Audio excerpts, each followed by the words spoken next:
چوہے کی شادی۔ ایک دن جنگل کے سب چوہے ایک جگہ جمع ہوئے کیونکہ ان کے چہیتے چوہے مونو کی شادی ہونے والی تھی۔ مونو بہت خوش تھا لیکن اسے ایک مسئلہ درپیش تھا۔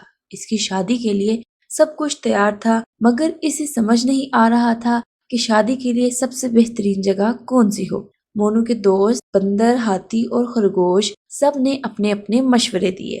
بندر نے کہا شادی درختوں کے اوپر کرو، وہاں تمہیں ہوا کا مزہ بھی آئے گا۔ مونو نے سوچا لیکن میں تو درخت پر چڑھ ہی نہیں سکتا۔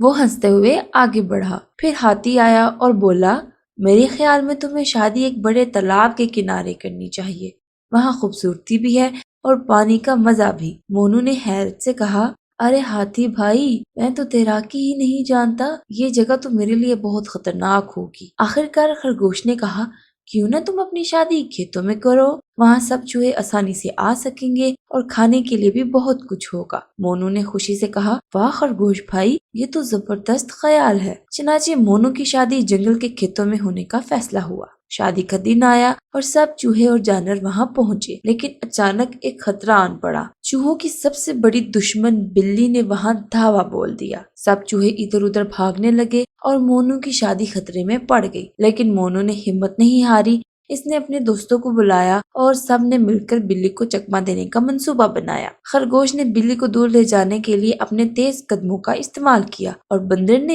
نے درختوں سے چھلانگ لگا کر بلی کو ڈرایا۔ آخرکار ہاتھی نے اپنی زوردار آواز سے بلی کو جنگل سے بھگا دیا۔ بلی کے بھاگتے ہی مونو نے خوشی سے کہا شکریہ دوستو، تم سب کی مدد سے میری شادی نہ صرف ایک دلچسپ مہم بن گئی بلکہ سب سے یادگار بھی۔ سب جانور خوشی سے ناچنے لگے اور مونو کی شادی بڑے دھوم دھام سے ہوئی۔